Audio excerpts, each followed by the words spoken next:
Hai guys, kembali lagi dengan Indometro Media. Masyarakat Indonesia khususnya Tanah Toraja, Sulawesi Selatan digegerkan dengan kasus pimpinan lembaga pelaksanaan amanah adat dan Pancasila, Pak Ruru Daeng Tahu yang mengaku menjadi nabi terakhir. Pak Ruru telah dilaporkan oleh Majelis Ulama Indonesia dengan dugaan penistaan agama. Kasus orang yang mengaku menjadi nabi beberapa kali pernah terjadi di Indonesia.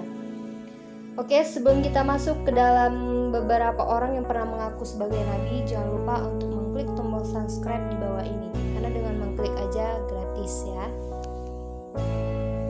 Berikut 7 orang yang pernah mengaku menjadi nabi.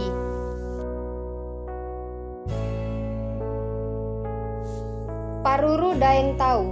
Pak Ruru telah mengaku sebagai nabi terakhir dan mengajarkan ajaran sesat yang bertentangan dengan ajaran Islam.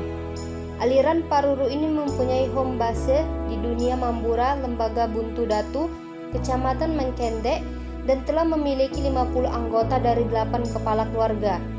Para pengikut Pak Ruru meyakini bahwa nabi terakhir bukanlah Nabi Muhammad, melainkan Pak Ruru. Lebih lanjut, ajaran yang diajarkan Pak Ruru yakni sholat, puasa, zakat, dan haji yang menjadi kewajiban umat Islam bukanlah kewajiban bagi pengikut LPAAP. Tak hanya itu, pengikut LPAAP diajarkan untuk sembahyang sebanyak 2 kali dalam sehari.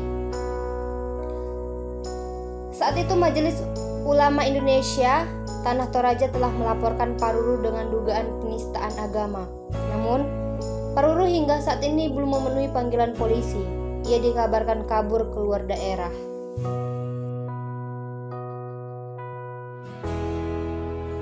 Nasruddin adalah warga asal desa Bandang Aluan, Kecamatan Batu Benawa, Kabupaten Hulu Sungai Tengah, Kalimantan Selatan. Nasruddin mengaku pernah kedatangan wahyu dan malaikat Jibril, serta mengaku sebagai orang yang diutus oleh Allah. Atas pengakuannya, ia pun dilaporkan dengan dugaan penistaan agama. Diketahui, pengikutnya telah mencapai 40 orang yang berasal dari luar Hulu Sungai Tengah. Dalam ajaran Nasruddin, sholat dan azan hanya menggunakan bahasa Indonesia, tidak menggunakan bahasa Arab. Bahkan untuk sholat Jumat, Nasruddin juga memisahkan diri dengan sholat Jumat warga lainnya. Sholat Jumatnya pun dilakukan di tempat sholat khusus ajaran Nasruddin di ujung desa dekat persawahan.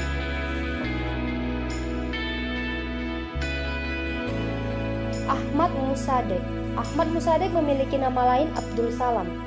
Ia mengaku menerima wahyu dan menasbihkan diri sebagai nabi terakhir setelah Nabi Muhammad SAW.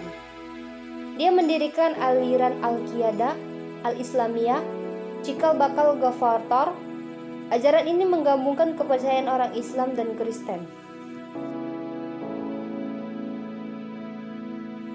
Lia Eden memiliki nama asli Lia Aminuddin. Lia Eden lahir di Jakarta 21 Agustus 1947 silam. Dirinya mengaku telah mendapat wahyu dari malaikat Jibril untuk mendakwahkan sebuah aliran kepercayaan baru melanjutkan ajaran 6 agama seperti Buddhisme, Jainisme, Hindu, Yudaisme, Kekristenan, dan Islam. Lia Eden kemudian mendirikan sebuah jemaat yang disebut Salamullah untuk menyebarluaskan ajarannya. Dia secara kontroversial mengaku sebagai titisan Bunda Maria dan ditugaskan Jibril untuk mengabarkan kedatangan Yesus Kristus ke muka bumi. Gus Jari bin Supardi. Jari membuat pengakuan yang menghebohkan dengan mengaku menerima wahyu dari Allah Subhanahu wa taala. Wahyu berupa perintah untuk menjadi tanda akhir zaman yang diyakini sebagai turunnya Nabi Isa di muka bumi. Diakuinya wahyu tersebut dia terima pada Jumat Legi pada tahun 2004. Kala itu Jari sedang mondok di salah satu pesantren desa Brangkal, Kecamatan Soko, Kabupaten Mojokerto, Jawa Timur. Ketika Jari sedang sholat malam, di dadanya serasa ditekan. Bersama dengan itu Jari mendengar panggilan sebanyak 7 kali berupa ayat pertama sampai 5 surah Yasin. Dari situ warga dusun Gempol ini mendapat petunjuk sebagai Isa Habibullah atau Isa kekasih Allah, untuk membedakan dengan Isa Al-Masih yang masih hidup sebelum zaman Nabi Muhammad SAW. Sebagai tindak lanjut, dia lantas mendirikan pesantren dinamakan Ponpes Kahuripan Asyirot dan Masjid Shirotol Mustaqim. Lalu sampai kini pengikut sudah mencapai lebih dari 100 orang. MUI pun sampai turun tangan atas fenomena ini.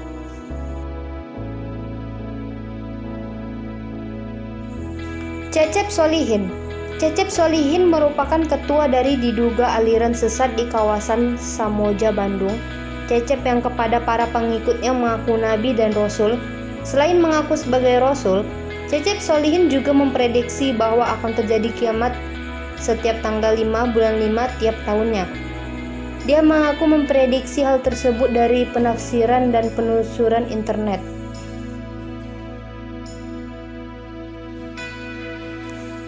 Eyang Endet atau yang bernama asli Deddy Mulyana juga mengaku nabi.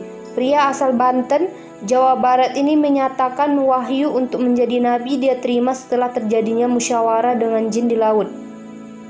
Untuk menjadi pengikutnya, Eyang Endet mewajibkan seseorang untuk menyetor uang sebesar 5 juta. Selain itu, berdasarkan ajarannya, ada ritual khusus yang wajib dilakukan dengan cara berhubungan intim dengan para pengikut wanitanya. Itulah 7 orang yang pernah mengaku menjadi nabi. Jangan lupa untuk selalu mensupport konten-konten kita selanjutnya, dan jangan lupa untuk mengklik tombol subscribe, like, komen, dan share-nya. Terima kasih banyak.